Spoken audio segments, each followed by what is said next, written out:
नमस्कार, हमर छत्तीसगढ़ देख रहे हैं आप और मैं हूं आपके साथ गौरव राजेंद्र। बुलेटिन की शुरुआत करते हैं। खबर रायपुर से है, जहां सीएम भूपेश बघेल ने अपने निवास में विजयादशमी के पावन अवसर पर शस्त्र पूजा की। उन्होंने पूजा में मौजूद अधिकारियों सहित प्रदेशवासियों को विजयादशमी पर्व के बधाई और शुभकामनाएं दी। सीएम भूपेश बघेल ने कहा कि यह पर्व हमें अपने अंदर के अहंकार को खत्म कर अच्छाई की राह पर चलने की सीख देता है।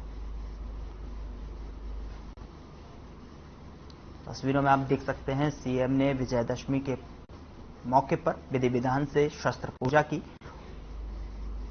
और प्रदेशवासियों को पर्व के अवसर पर शुभकामनाएं दी।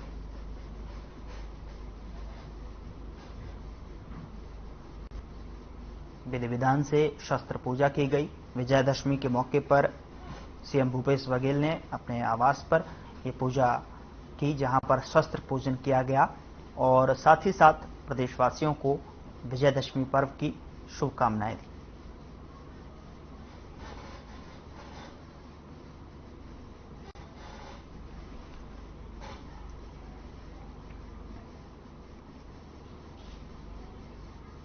छत्तीसगढ़ में प्रदेश बीजेपी के महामंत्री ओपी चौधरी ने कांग्रेस पर निशाना साधा है। ओपी चौधरी ने कहा है कि धमतरी में होने जा रही बीजेपी की बैठक पर कांग्रेस नेताओं के बयान उनकी निराशा, हताशा और सत्ता खोने के भय को दर्शा रहे हैं। कांग्रेस सरकार के खिलाफ जबरदस्त जन आक्रोश और बीजेपी को मिल रहे व्यापक जन समर्थन में कांग्रेस का दिमाग ठिकाने पर नहीं है, उसके होश उड़ गए हैं। कांग्रेस के नेताओं के पास अब बोलने के लिए कोई विषय नहीं रह गया है। अब वह केवल बीजेपी की सामान्य बैठकों पर टीका टिप्पणी करने में लगे हैं। ऐसे में साफ जाहिर है कि ये लोग जनहित में किसी प्रकार का काम नहीं करते हैं। जनता से इनका कोई सरोकार नहीं है और यह सरकार और राजनीतिक दलों की सामान्य बैठकों पर भी तुच्छ टिप्पणी करते हैं। इससे इनके मानसिक दिवालियापन और जनता के प्रति नकारात्मक विचारों का प्रमाण मिल रहा है।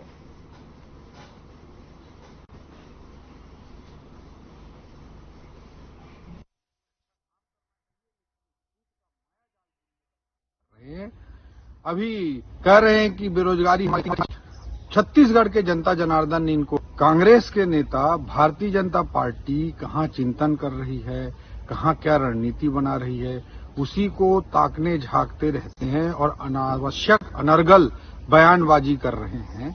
इनको 2023 के हार का डर और 2023 में पूरा भारत कहीं कांग्रेस मुख्यमंत्री मुक्त भारत न हो जाए, इसका डर अभी से सताने लगा। इसलिए इस तरह की नरगल बयानबाजी लगातार कर रहे हैं। छत्तीसगढ़ के जनता जनार्दन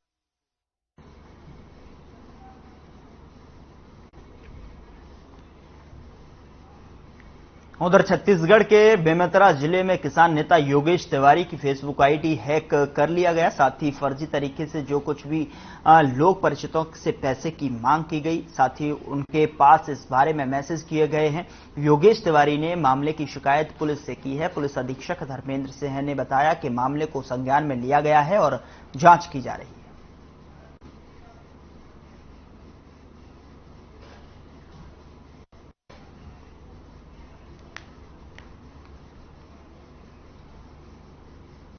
लोगों को मैसेज कर डाला है। आया था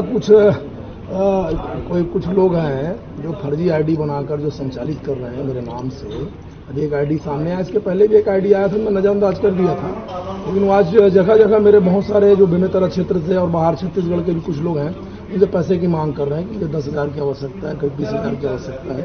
इस तरह से लोगों को मैसेज कर रहा है, कुछ फिर असली बातें भी कर रहा है। तो इसलिए मैं आगे आज एसपी साहब को मैंने कंप्लेंट किया, ऐसे लोग खिलाफ कार्रवाई हो। ये किसान नेता हैं मिस्टर योगेश तिवारी जी। इनकी एक फर्जी आईडी बनाकर किसी ने पैसे की मांग की जा रही है और तमाम पोस्टें डाली जा रही हैं। उसके लिए इन्होंने एक आवेदन प्रस्तुत किया है। इनकी शिकायत की हमारे द्वारा जांच की जा रही है और मैंने इसको साइबर सेल को मार्क किया है और पहले तो इसकी पता लगा के इसकी आईडी को ब्लॉक करा।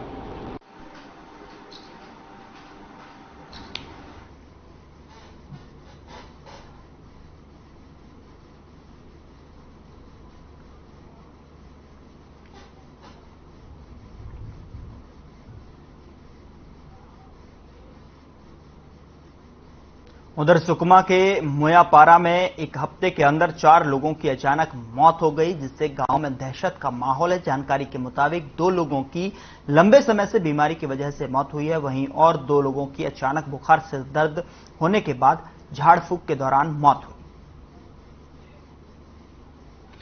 जिले के ग्राम पंचायत मुरतोंडा आश्रित पारा मुयापारा में अभी हम मौजूद हैं ग्राउंड जीरो पर, और यहाँ पर भी मारूकी की घटना की तरह यहाँ पर भी नजर आ रही है। इसी के जानकारी के लिए हम लोग यहाँ पर पहुंचे हैं और इन ग्रामीणों से हम अभी जानकारी लेते हैं। आपका नाम बताइए। बीमा माड़वी। तो माड़वी जी, आपके जो पापा हैं अभी जो अचानक खत्म हो गए, ऐसा जानकारी है, तो आपके पापा हैं? हाँ। तो कितना दिन उनका तबीयत खराब था? 3 दिन। 3 दिन। हाँ। तो सबसे पहले कहाँ ले गए उसको? हॉस्पिटल। हॉस्पिटल ले गए। तो हॉस्पिटल में दवा दारू करने के बाद में सही नहीं हुआ, तो उसके बाद में कहाँ ले गए? बर्थडे के यहाँ ले गए। बर्थडे के यहाँ ले गए। तो जितने डॉक्टर ने गोली दिया था तो उसको आप लोग ने उनको खिलाए थे? खिलाए। तो तब पर भी उसका मौत हुई? हाँ। माड़वी जी, आप इलाज की अगर बात कर रहे हैं तो सरकारी में ले गए थे या प्राइवेट में? प्राइवेट। प्राइवेट में हाँ। ले गए थे। तो आपके पापा का क्या नाम था? जोगा माड़वी। जोगा माड़वी। तो और दूसरे व्यक्ति से अचानक से मृत्यु हुई, उनके भी जानकारी लेते हैं। शायद उनको हिंदी नहीं आता है, तो हम उन्हीं के पड़ोसी से ही चर्चा कर लेते हैं। तो ये जो ये घर वाला है, क्या नाम है उसका? मड़कामी मल्ला। मड़कामी मल्ला जी। मड़कामी मल्ला का कितना दिन से तबीयत खराब था? उसी का भी 3 दिन जैसे हो गया सर। 3 दिन जैसा? जी। अच्छा। 3 दिन के अंदर में हॉस्पिटल ले गए थे? नहीं सर, बर्थडे खेलने गए थे। बर्थडे क्या ले गए? पागल हो गया था सर। पागल हो गया? जी। तो सभी से पागल टाइप का बात कर रहा? जी। नहीं। तो आप लोग हॉस्पिटल ले जाने के बारे में कैसे नहीं सोचे फिर? जो पागल हो गया इसके बर्थडे क्या ले जाएंगे, कौन में सोचे सर। तो बर्थडे क्या कितना दिन तक रहा और खत्म हो गया? 2 दिन रहा और तीसरे दिन खत्म हो गया। तीसरा दिन खत्म हो गया? जी। तो यहाँ की घटना और मारो की घटना की अगर हम बात करते हैं, बिल्कुल बराबर यानी स्वयं है। उसी तरह वहां पर भी ग्रामीण अचानक मौतें हो रही है।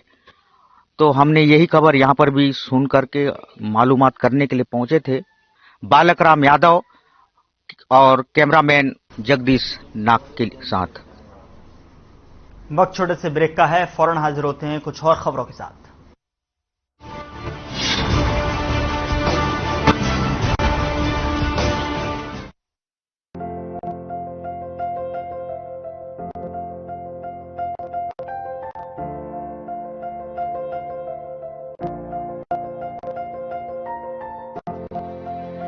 Success does not only depends upon hard work, but consistent hard work. And this is what I've learned from BKCI.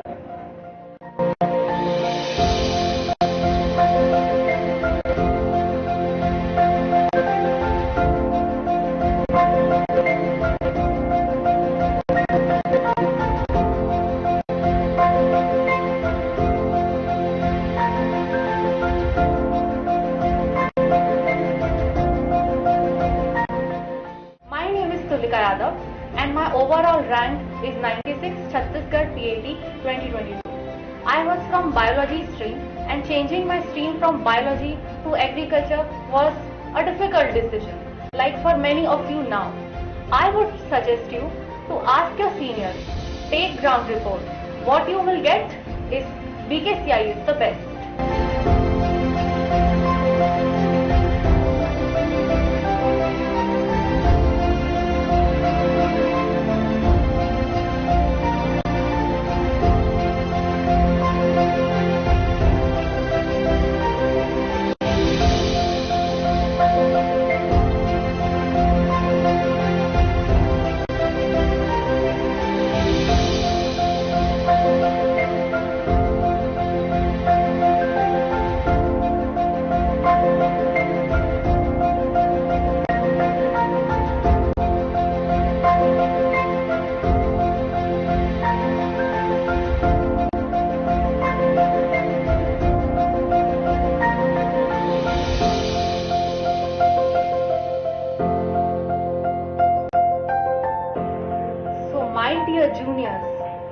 and future PAT aspirants, BKCI does not need any advertisement. Its ex-students are its true advertisement. As our Honorable Director Sir always says, BKCI is not an institution, it's family, and I'm very proud to be part of BKCI. Thank you. सफलता की राह में बीकेसीआई के साथ मैं लक्ष्मण शाह, माई PhD rank is 72. My name is Anil Sahu, a student of BKCI.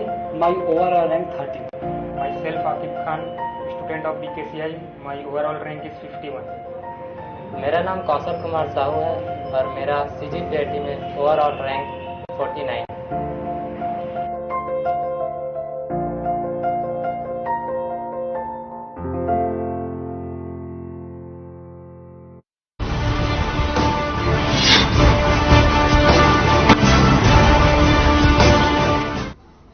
Break के बाद स्वागत है आपका। खबरों का रुख करते हैं। खबर छत्तीसगढ़ के धमतरी जिले से है, जहां बच्चा चोर गिरोह के सक्रिय होने की अफवाह से लोगों में डर का माहौल बना हुआ है।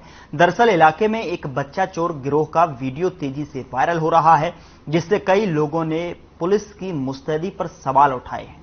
आपको बता दें कि जिले की पुलिस का कहना है कि वीडियो नकली है और उन्हें किसी बच्चा चोर गिरोह के सक्रिय होने की खबर नहीं मिली है।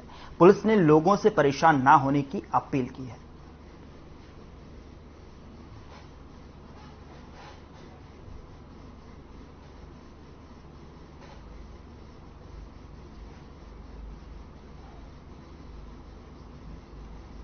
के माध्यम से सूचना प्राप्त हो रही है कि धमतरी जिले में बच्चा चोर गिरोह सक्रिय है, जो कि पूर्णतः भ्रामक सूचना है। ऐसी अफवाहों पर न जाए और जब भी इस तरह की कोई सूचना प्राप्त होती है तत्काल धमतरी पुलिस को संपर्क करें।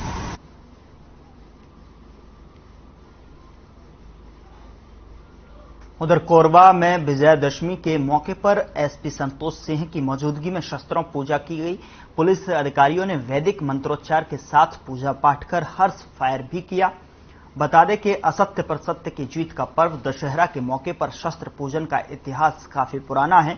हर साल इस खास मौके पर शस्त्रों की पूजा कर हर्ष फायर किया जाता है। इस बार भी पुलिस लाइन में एसपी संतोष सिंह की मौजूदगी में शस्त्र पूजा की गई। वहीं एसपी ने कहा कि इस मौके पर जिले के सभी थाना चौकियों में हर्ष फायर किया गया।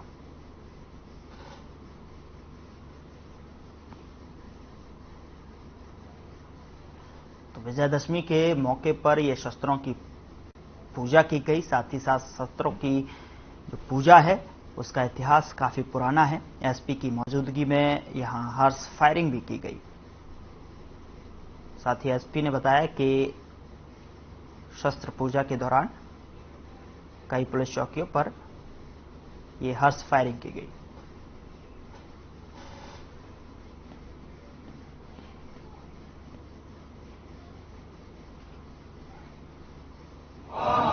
इस विभाग द्वारा प्रतिवर्ष विजयादशमी के दिन पारंपरिक रूप से शस्त्र पूजा किया जाता है। ये एक जो बुराई है उस पे जो सत्य की जीत के लिए और पुलिस जो सबकी सुरक्षा के लिए होता है, तो इसलिए जरूरी रहता है कि हम जो शस्त्रों का जिनका उपयोग करते हैं उनकी पूजा विजयादशमी के दिन करें। और वैसे भी विजयादशमी असत्य पे सत्य की विजय का एक दिवस है। मैं जिले के सभी जिलावासियों को विजयादशमी की ढेर सारी शुभकामनाएं।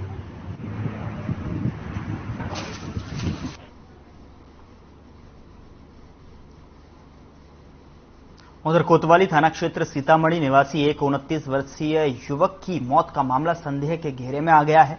उरगा थाना अंतर्गत बरबसपुर रेलवे फाटक के पास उसका शव कटा हुआ पाया गया है, जबकि घटना स्थल से कुछ दूर पर बाइक भी मिली है, जहां परिजनों का कहना है कि उसके साथ कुछ गलत हुआ होगा। वे चाहते हैं कि इस मामले की निष्पक्षता से जांच की जाए ताकि वास्तविकता सामने आ सके। वहीं मामले की सूचना मिलते ही मौके पर पहुंची पुलिस ने मामले की छानबीन शुरू कर दी है।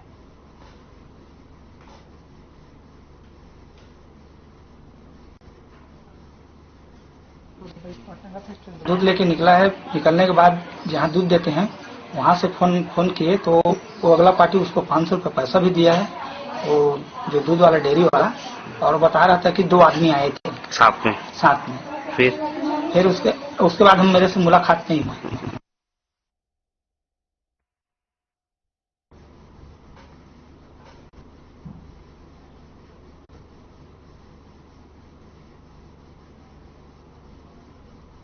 प्रदेश की राजधानी रायपुर के पुलिस लाइन में दशहरे के मौके पर एसएसपी प्रशांत अग्रवाल ने शस्त्रों की पूजा की।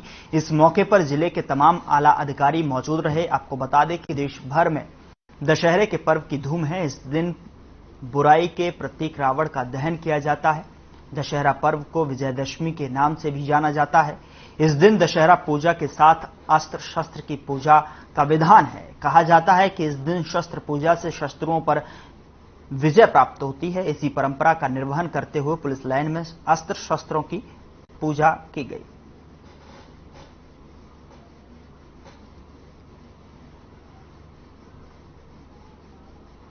वक्त छोटे से ब्रेक का है, फौरन हाजिर होते हैं कुछ और खबरों के।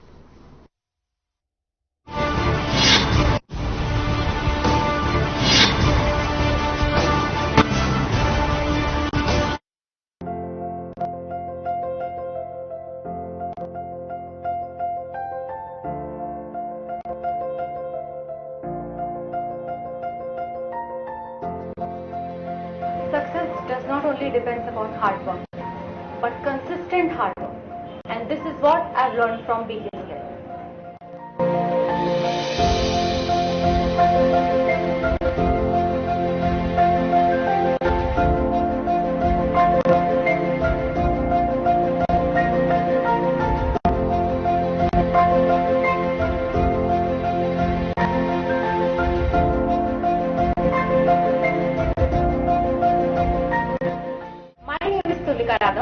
And my overall rank is 96 Chhattisgarh PAT 2022. I was from biology stream, and changing my stream from biology to agriculture was a difficult decision, like for many of you now.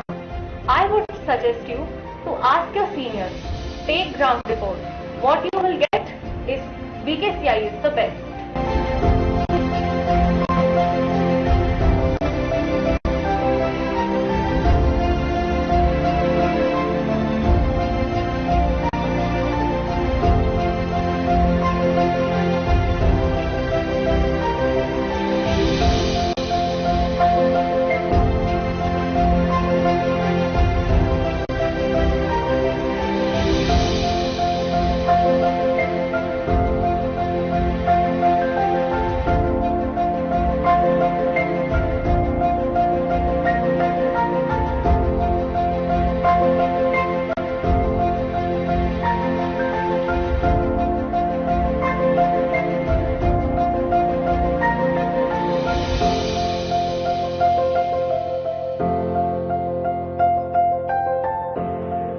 My dear juniors and future PAT aspirants, BKCI does not need any advertisement. Its ex-students are its true advertisement. As our Honorable Director Sir always says, BKCI is not an institution, it's family, and I'm very proud to be part of BKCI. Thank you. सफलता की राह में BKCI के साथ मैं लक्ष्मण साहब, my PAT rank is 72. My name is Anil Sahu, a student of BKCI. My overall rank 30. Myself Akib Khan, student of BKCI. My overall rank is 51. मेरा नाम कौशल कुमार साहू है और मेरा CGPAT में ओवरऑल रैंक 49।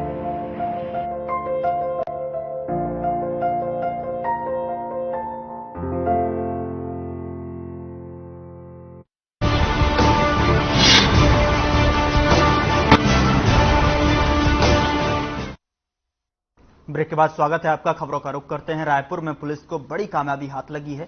पुलिस ने भूत का साया होने का डर दिखाकर ठगी करने वाले 2 आरोपियों को गिरफ्तार किया है।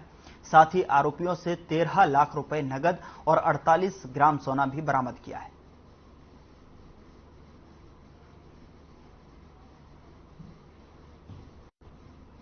इस थाना क्षेत्र में एक एफआईआर पंजीबद्ध हुआ था 22 तारीख को, जिसमें जो है कुचालपुर के रहने वाले प्रार्थिया ने 2 लोगों पर ठगी का आरोप लगाया था और उसके पास से जो है 75 लाख लगभग का जो है जेवरात और पैसे ठगी किया गया था। इस पर एफआईआर पंजीबद्ध किया गया था और 30 तारीख को जो है 2 आरोपियों को गिरफ्तार किया गया था।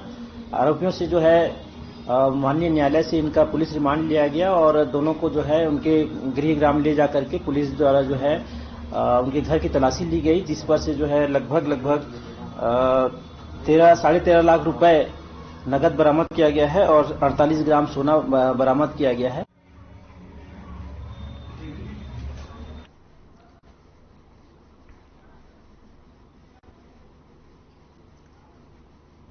उधर करतला विकासखंड के ग्राम छातापाठ का सरकारी स्कूल काफी जर्जर हो चुका है। मरम्मत के अभाव में भवन की छत का प्लास्टर नीचे गिर रहा है, जिससे कभी भी बड़ा हादसा हो सकता है। जर्जर भवन के कारण कोई हादसा ना हो, इसीलिए बच्चों को बाहर ही पढ़ाया जा रहा है। वहीं पूर्व जिला शिक्षा अधिकारी सतीश पांडे का आगमन प्राथमिक शाला छातापाठ में हुआ था, तब उन्हें भी इस समस्या से अवगत कराया गया था, जिस पर उन्होंने शीघ्र ही नवीन भवन प्रदान करने का आश्वासन दिया था, पर वो आश्वासन ही रह गया।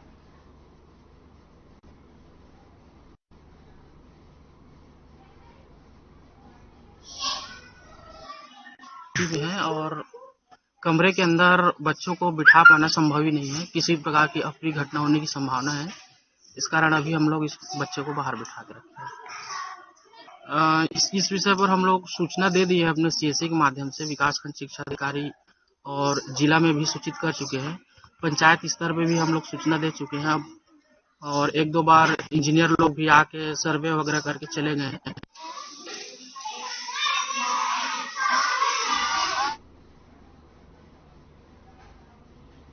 फिलहाल बुलेटिन में इतना ही। नमस्कार।